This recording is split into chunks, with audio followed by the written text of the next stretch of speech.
کہ وہ ہاتھ میں گارا لے کر دیوار پر ڈالتا ہے اور پتھر اپنے آپ ہی ایک دوسرے کے ساتھ جڑتے چلے جاتے ہیں۔ مجھے یقین ہو گیا کہ یہ کوئی اللہ کا ولی ہے اور اللہ کے اولیاء کے کاموں کے غیب سے مدد ہوتی ہی ہے۔ جب شام ہوئی تو میں نے اس کو 3 درم دینا چاہے۔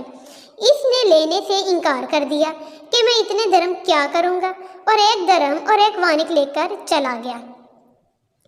میں نے 1 ہفتہ پھر انتظار کیا اور تیسرے شنبہ کو پھر میں اس کی تلاش میں نکلا، مگر وہ مجھے کہیں نہ ملا۔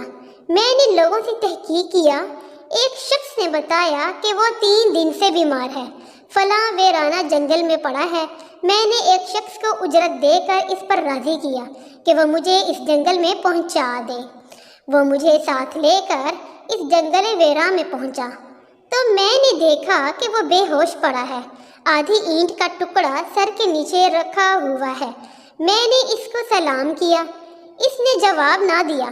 میں نے دوسری مرتبہ سلام کیا تو اس نے آنکھ کھولی اور مجھے پہچان لیا۔ میں نے جلدی سے اس کا سر اینٹ سے اٹھا کر اپنی گود میں رکھ لیا۔ اس نے سر ہٹا لیا اور کہا، میرے دوست، دنیا کی نعمتوں سے دھوکے میں نہ پڑ۔ عمر ختم ہوتی جا رہی ہے اور یہ نعمتیں سب ختم ہو جائیں گی۔ جب تو کوئی جنازہ لے کر قبرستان میں جائے تو یہ سوچتا رہا کر کہ تیرا بھی ایک دن اسی طرح جنازہ اٹھایا جائے گا۔ اس کے بعد اس نے مجھ سے کہا کہ ابو عامر، جب میری روح نکل جائے تو مجھے نہلا کر میرے اسی کپڑے میں مجھے کفن دے دینا۔ میں نے کہا، میرے محبوب، اس میں کیا حرج ہے کہ میں تیرے کفن کے لیے نئے کپڑے لے آؤں؟ اس نے جواب دیا کہ نئے کپڑوں کے لیے زندہ لوگ زیادہ مستحق ہیں۔ یہ جواب حضرت ابو بکر صدیق رضی اللہ تعالیٰ کا ہے۔ انہوں نے بھی اپنے وصال کے وقت یہی فرمائش کی تھی کہ میری انہی چادروں میں کفن دے دینا۔ لڑکے نے کہا، کفن تو پرانا ہو یا نیا، بہرحال بوسیدہ ہو جائے گا۔ آدمی کے ساتھ تو صرف اس کا عمل ہی رہتا ہے، اور یہ میری لنگی اور لوٹا قبر کھودنے والے کو مزدوری میں دے دینا، اور یہ انگوٹھی اور قرآن شریف ہارون رشید تک پہنچا دینا، اور اس کا خیال رکھنا کہ خود انہی کے ہاتھ میں دینا، اور یہ کہہ کر دینا کہ ایک پردیسی لڑکے کی یہ میرے پاس امانت ہے، اور وہ آپ سے یہ کہہ گیا ہے کہ ایسا نہ ہو کہ اسی غفلت اور دھوکے کی حالت میں آپ کی موت آ جائے۔ یہ کہہ کر اس کی روح نکل گئی۔ اس وقت مجھے معلوم ہوا کہ یہ لڑکا شہزادہ تھا۔ اس کے انتقال کے بعد اس کی وصیت کے موافق میں نے اس کو دفن کر دیا اور دونوں چیزیں گورکن کو دے دیں، اور قرآن شریف اور انگوٹھی لے کر بغداد پہنچا۔ قصر شاہی کے قریب پہنچا تو بادشاہ کی سواری نکل رہی تھی۔ میں ایک اونچی جگہ پر کھڑا ہو گیا۔ اول ایک بہت بڑا لشکر نکلا جس میں تقریباً 1000 گھوڑے سوار تھے۔ اس طرح یکے بعد دیگرے 10 لشکر نکلے۔ 10ویں لشکر میں خود امیر المومنین بھی تھے۔ میں نے زور سے آواز دے کر کہا، اے امیر المومنین، آپ کو حضور اقدس صلی اللہ علیہ وسلم کی قرابت داری کا واسطہ ذرا سا توقف کر لیجئے۔ میری آواز پر انہوں نے مجھے دیکھا تو میں نے جلدی سے آگے بڑھ کر کہا کہ میرے پاس ایک پردیسی لڑکے کی یہ امانت ہے جس نے مجھے یہ وصیت کی تھی کہ یہ دونوں چیزیں آپ تک پہنچا دوں۔ بادشاہ نے ان کو دیکھ کر پہچان لیا، تھوڑی دیر سر جھکایا، ان کی آنکھوں سے آنسو جاری ہو گئے، اور ایک دربان سے کہا کہ اس آدمی کو اپنے ساتھ رکھو، جب میں واپسی پر بلاؤں تو میرے پاس پہنچا دینا۔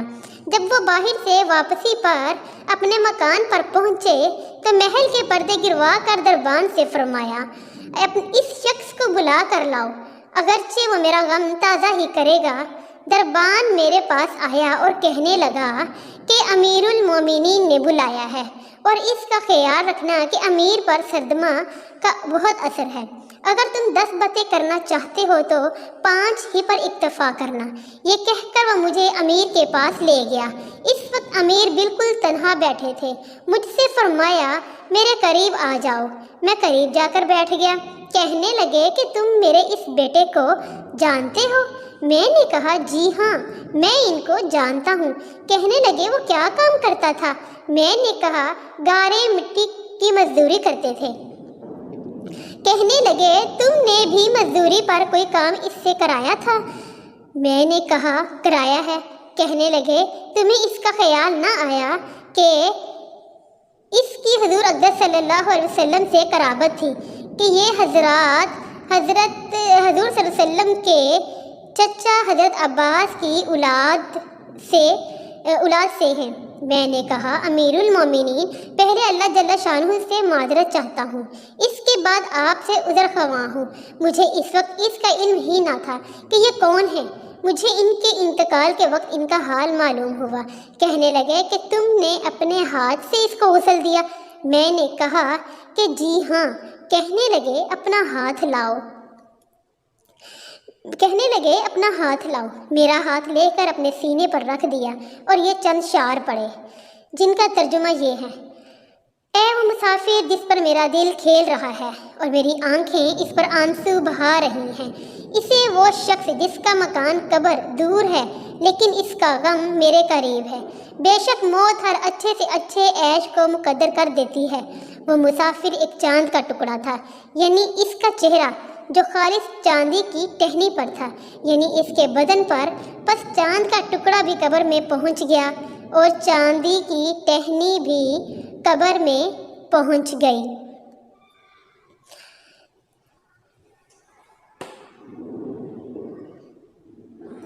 دوستو اگر ویڈیوز پسند آئیں تو میرے چینل کو سبسکرائب کریں اور اپنے دوستوں کے ساتھ شیئر بھی کریں اور بیل آئیکن کو پریس کریں تاکہ میری ہر نئی ویڈیو کا جو نوٹیفیکیشن ہے وہ آپ کو بر وقت موصول ہو سکے۔